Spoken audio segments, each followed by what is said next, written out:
Bible in a Year Live Chronological Project, Week 9, Day 7, Contemporary English Version. The ceremony to wash away sin. The Lord gave Moses and Aaron the following law. The people of Israel must bring Moses a reddish-brown cow that has nothing wrong with it and that has never been used for plowing. Moses will give it to Eleazar the priest. Then it will be led outside the camp and killed while Eleazar watches. He will dip his finger in the blood and sprinkle it 7 times in the direction of the sacred tent. Then the whole cow, including its skin, meat, blood, and insides, must be burned. A priest is to throw a stick of cedar wood, a hyssop branch, and a piece of red yarn into the fire. After the ceremony, the priest is to take a bath and wash his clothes. Only then can he go back into the camp, but he remains unclean and unfit for worship until evening. The man who burned the cow must also wash his clothes and take a bath, but he is also unclean until evening. A man who isn't unclean must collect the ashes of the burnt cow and store them outside the camp in a clean place. The people of Israel can mix these ashes with the water used in the ceremony to wash away sin. The man who collects the ashes must wash his clothes, but will remain unclean until evening. This law must always be obeyed by the people of Israel and the foreigners living among them. What must be done after touching a dead body? The Lord said, "If you touch a dead body, you will be unclean for 7 days. But if you wash with the water mixed with the cow's ashes on the 3rd day, and again on the 7th day, you will be clean and acceptable for worship. You must wash yourself on those days. If you don't, you will remain unclean. Suppose you touch a dead body, but refuse to be made clean by washing with the mixed water with ashes. You will be guilty of making my sacred tent unclean and will no longer belong to the people of Israel. If someone dies in a tent while you are there, you will be unclean for 7 days, and anyone who later enters the tent will also be unclean. Any open jar in the tent is unclean. If you touch the body of someone who died or was killed, or if you touch a human bone or a grave, you will be unclean for 7 days. Before you can be made clean, someone who is clean must take some of the ashes from the burnt cow and stir them into a pot of spring water. That same person must dip his hyssop branch in the water and ashes, then sprinkle it on the tent and everything in it, including everyone who was inside. If you have touched a human bone, a grave, or a dead body, you must be sprinkled with that water.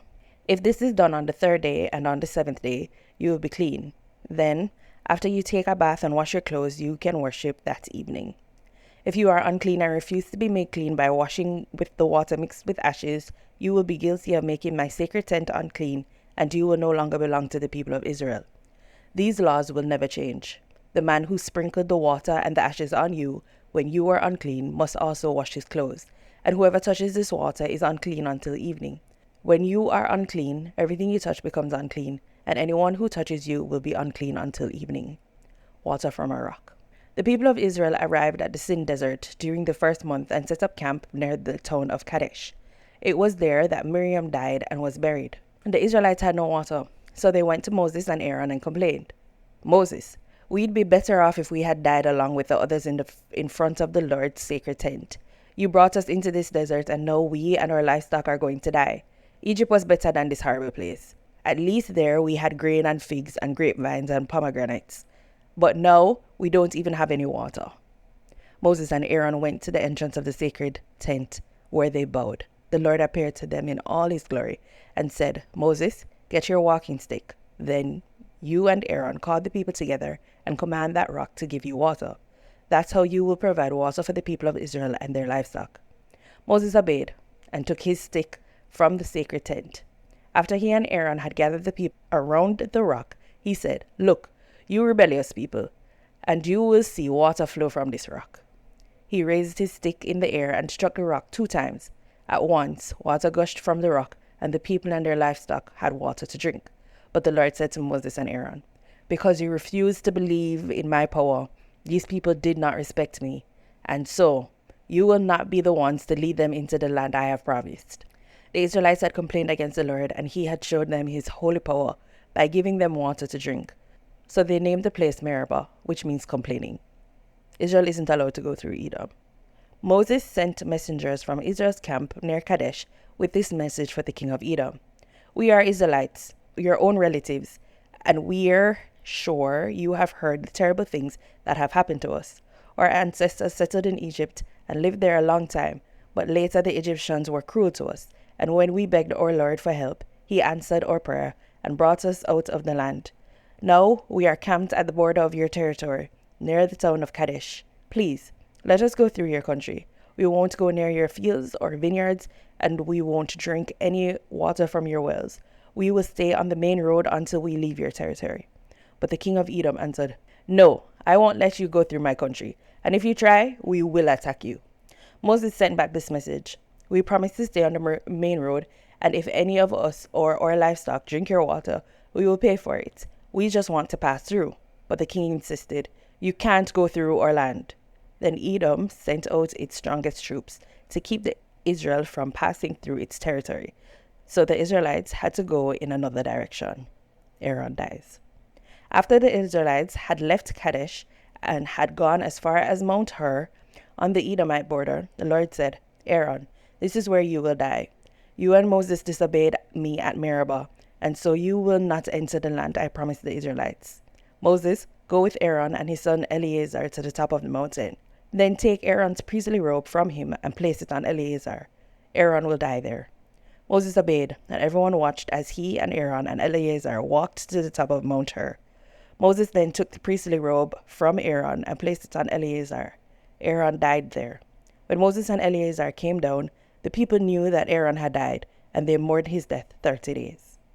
Israel defeats the Canaanites at Hormah. The Canaanite king of Arad lived in the southern desert of Canaan, and when he heard that the Israelites were on their way to Atharim, he attacked and took some of them hostage. The Israelites prayed, Our Lord, if you will help us defeat these Canaanites, we will completely destroy their town and everything in them to show that they belong to you. The Lord answered their prayer and helped them wipe out the Canaanite army and completely destroy their towns. That's why one of the towns is named Hormah, which means destroyed place. Moses makes a bronze snake. The Israelites had to go around the territory of Edom, so when they left Mount Hor, they headed south towards the Red Sea. But along the way, the people became so impatient that they complained against God and said to Moses, Did you bring us out of Egypt just to let us die in the desert? There's no water out here, and we can't stand this awful food. Then the Lord sent poisonous snakes that bit and killed many of them. Some of the people went to Moses and admitted, It was wrong of us to insult you and the Lord. Now please, ask him to make these snakes go away. Moses prayed, and the Lord answered, Make a snake out of bronze and place it on top of a pole. Anyone who gets bitten can look at the snake and be saved from death.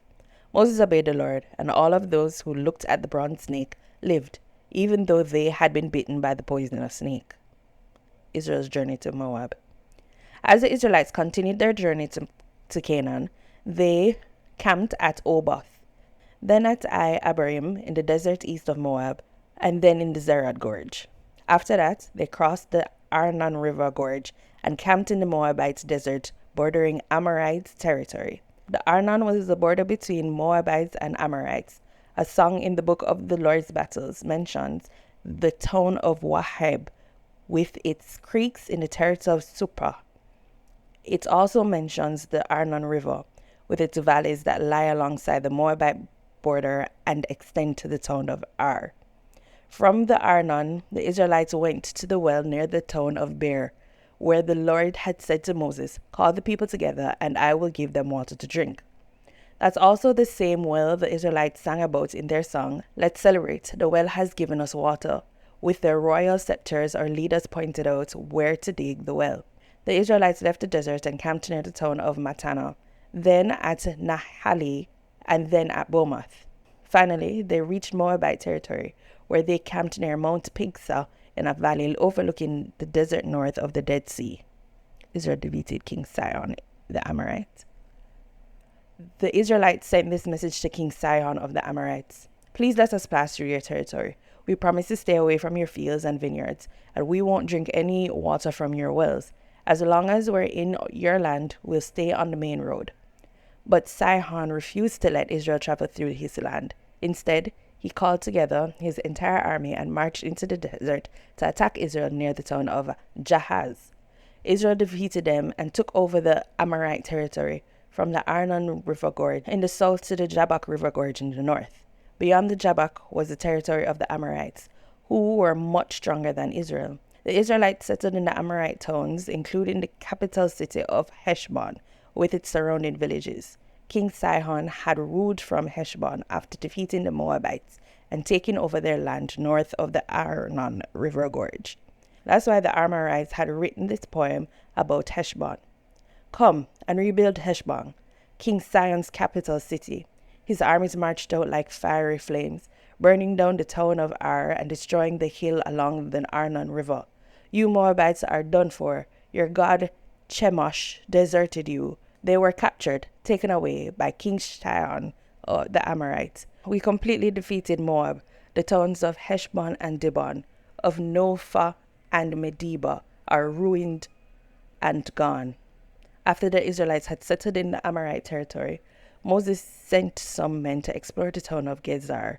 Later, the Israelites captured the villages surrounding it and forced out the Amorites who lived there. Israel defeats King Og of Bashan. The Israelites headed towards the region of Bashan where King Og ruled, and he led his entire army to Edrei to meet Israel in battle. The Lord said to Moses, "Don't be afraid of Og. I will help you defeat him and his army, just as you did King Sihon, who ruled in Heshbon. Og's territory will be yours." So the Israelites wiped out Og, his family, and his entire army. There were no survivors. Then Israel took over the land of Bashan.